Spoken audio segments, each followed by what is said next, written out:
Eye flu एक ऐसी बीमारी कि जब बरसात आता है या मानसून आता है या मौसम चेंज होता है तो हो जाता है।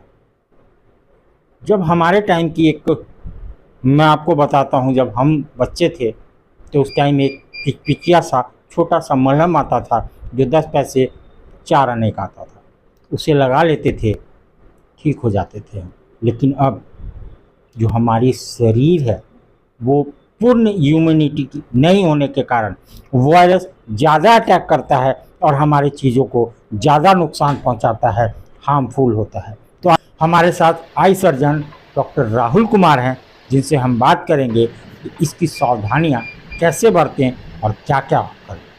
आइए हम राहुल जी से बात करें। राहुल जी, अभी एक बड़ी अजीबोगरीब बीमारी जो पहले से ही चला आता था लेकिन अब ज़्यादा हो रहा है, आई फ्लू जिसको कहते हैं, क्या कारण है कि ये मौसम चेंज होने पे या मानसून होने पे बहुत ज़्यादा लोगों को परेशान करता है और आपके पास लोग आते सबसे पहले सबको नमस्कार।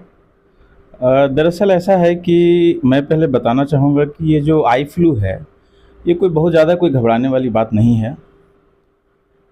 मानसून के सीज़न में क्या है कि इसका जो ट्रांसमिशन है, वो स्प्रेड है, वो काफ़ी बढ़ जाता है, क्योंकि इसको एक एक फेवरेबल एनवायरनमेंट मिल जाता है, ह्यूमिडिटी थोड़ी होती है। और जो आई फ्लू है, जो आई रेडनेस होती है, जिसको हम लोग पिंक आई भी बोलते हैं, तकरीबन हर सीज़न में होती है। लेकिन इस सीज़न में बढ़ने का 2 सबसे अहम रीज़न है। एक तो मैंने पहले बताया कि एक एनवायरनमेंट इसको फेवर करता है, ह्यूमिडिटी ज़्यादा होती है। और दूसरा थोड़ा कि हम लोग अगर इसमें जो अभी के सिनारियो में देखें तो कई बार तो इसको कोविड से भी रिलेट किया जा रहा है किसी न किसी रूप से, कि वायरस का ट्रांसमिशन बढ़ रहा है। थोड़ा मैं अलग इससे एक बात और कहूँगा कि इस पीरियड में हम लोग का थोड़ा इम्यूनिटी कमज़ोर हो जाता है, इसलिए थोड़ी बीमारियां बढ़ जाती है, खास करके जो वायरल वाली होती है। हालांकि जो रेड आई होती है ये कई कारणों से होती है, बैक्टीरियल है, बैक्टीरिया की वजह से, वायरस की वजह से, या अदर चीज़ें भी हैं यहाँ पर, ठीक है, और कुछ एलर्जिक भी होती हैं। तो अगर हम लोग बात करें तो यूजुअली जो बच्चों में होने वाली समस्याएं होती है वो यूजुअली बैक्टीरियल होती है साधारणतः, और बड़ों में यूजुअली वायरल होती है ज़्यादातर। लेकिन क्या है कि जब इन्वायरमेंट फेवर करता है तो क्या बैक्टीरियल क्या वायरल, ये किसी को हो सकता है। तो मेन इसका जो रूट ऑफ ट्रांसमिशन है वो फोमाइट्स के थ्रू होता है। फोमाइट्स का मतलब होता है कि कुछ भी चीज़ मैंने छुआ, जैसे मैंने अभी इस टेबल को मैंने टच किया, ठीक है, और इसी टेबल से टच करके और कोई इन्फेक्टेड पर्सन था, उसने अपना आई को रब किया था, उसके हाथ में कुछ इन्फेक्टेड जो ऑर्गेनिज्म है वो आ गया और इस टेबल पर आ गया, वो मैंने छुआ, फिर मैं अपने आँख को छुआ, तो मुझे ट्रांसमिशन हो जाएगी। और ये कोई ऐसी बीमारी नहीं है कि देखने से दूसरे को हो जाएगा। अगर ऐसा होता तो मैं डेली कई पेशेंट को देख रहा हूँ, 20-25 पेशेंट मैं डेली देख रहा हूँ जो रेड आई वाले मेरे क्लिनिक में आ रहे हैं, तो ऐसा तो मुझे नहीं हो रहा है रेड आई, ठीक है। तो मेन इश्यू है कि मैं जब क्लिनिक आता हूँ तो मैं अपना फेस टच नहीं करता, चेहरा नहीं छूता हूँ। तो हम लोगों के साथ ये थोड़ी समस्या है ना, हम लोग कभी बाल वैसे करते रहते हैं, कभी फेस में थोड़ा ऐसे ऐसे खुजली इचिंग करते हैं, तो इसके वजह से ट्रांसमिशन बढ़ जाता है।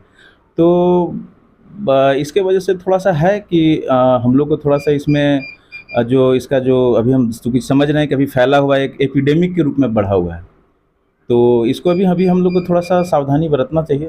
जो साफ़ सफाई होती है ये हम लोग को रहना चाहिए।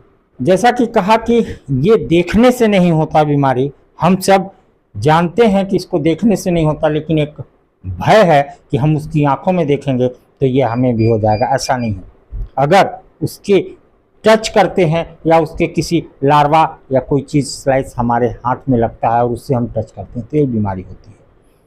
डॉक्टर साहब, इसकी सावधानियां मेन हम क्या बरत सकते हैं कि इस बीमारी से हम दूर रह सकें?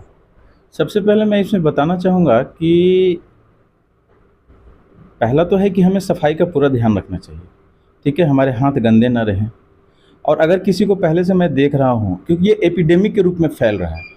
एपिडेमिक का मतलब कि वैसे डिजीज़ जो बहुत लार्ज पॉपुलेशन को अफेक्ट करती है, बहुत तेज़ी से फैलती है, उसको हम लोग एपिडेमिक बोलते हैं मेडिकल टर्म में। तो ये एक्चुअली एपिडेमिक कंजक्टिवाइटिस है, या फिर एपिडेमिक केराटोकंजक्टिवाइटिस भी बोलते हैं इसको, जिसमें कि हमारा जो आँख का जो सफ़ेद वाला पोर्शन होता है जिसको कंजक्टिवा बोलते हैं, फिर जो ट्रांसपेरेंट जो बीच का पोर्शन होता है जिसको कॉर्निया बोलते हैं, ये सब इफेक्ट होती है। तो अगर हमको कभी ऐसा पेशेंट कोई दिखे कि उसको इन्फेक्टेड है तो थोड़ा सा हम लोग जो है डायरेक्टली टच में ना जाएं, डायरेक्टली टच ना करें कि, और या फिर उसका जो टॉवल यूज़ किया हुआ हो या फिर कोई सामान यूज़ किया हुआ हो उसको खुद से मैं यूज़ ना करूं, अगर करने का ज़रूरत पड़े तो यूज़ करूं तो मैं अपना हाथ भी क्लीन अप करूं, सफाई करूं। और जैसा है कि अब तो थोड़ा सा अवेयरनेस बढ़ा है, ऐसा नहीं है, थोड़ा कोरोना टाइम के बाद तो हम लोग काफ़ी हाइजीन मेंटेन करने लगे हैं। पहले तो जो सैनिटाइज़र यूज़ करना होता था थोड़ा ना बहुत लिमिटेड था, लिमिटेड प्रोफेशन में जो डॉक्टर्स थे, हेल्थ वर्कर्स थे, वो लोग ज़्यादा यूज़ करते थे। अब तो लोग फ्रिक्वेंटली भी हैंड सैनिटाइज़र वगैरह यूज़ करते हैं, तो थोड़ा उसका सफाई वगैरह ध्यान रखें। और दूसरी चीज़ की ऐसा नहीं है कि आज इन्फेक्शन हुआ तो आज आँख लाल हो जाएगा, ऐसा कुछ नहीं है। इसको क्या होता है कि और किसी किसी को आज जैसे हो गया रेड आई, तो रेड आई होने के बाद उसको आप अगर ऑन एवरेज अगर बात करें तो 1-2 वीक अप्रॉक्स में बोलूँ तो 2 सप्ताह तक वो इन्फेक्टिव रहता है, वो किसी को हो सकता है उससे। सबसे बड़ी चीज़ है कि सेल्फ मेडिकेशन से बचें, खुद से दवाइयाँ न लें। जैसा आपने बताया कि वो पिचुआ मलहम या और भी चीज़ें हैं, क्योंकि हर बार कारण एक नहीं होता है। ऐसा नहीं है मैं एक लाइन में कह दूं कि हाँ ये जो भी हो रहा है सिर्फ और सिर्फ वायरस के चलते हो रहा है या सिर्फ बैक्टीरियल के चलते हो रहा है, कई बार मिक्स्ड है। तो कौन सी दवाएं डालनी चाहिए, तो अगर आपको रेड आई होती है, यूजुअली इसमें होता है कि लालीपन हुआ, सूजन होती है, थोड़ा सा पेन भी होता है, थोड़ा सा इसमें फोटोफोबिया भी होता है, लाइट को देखने में परेशानी होती है। तो अगर ऐसी हो तो आप एक डॉक्टर से सलाह लें और उसके अनुसार आप दवाई करें। जैसा कि सर ने बताया कि खुद डॉक्टर ना बने, अगर खुद डॉक्टर बनते हैं तो इलाज ज़्यादा महंगा हो सकता है, क्योंकि वो जो वायरस है वो बुरी तरह फैल जाएगा तो आपके आँख को नुकसान हो सकता है, आपके शरीर को नुकसान हो सकता है। और एक बात और बताया कि आपको देखने से नहीं लेकिन उसके संपर्क में आने से, जैसे हमारे घर में अगर होता है तो वही टॉवल से वो मरीज भी मुंह हाथ पोंछ लेता है और हम भी पोंछ लेते हैं।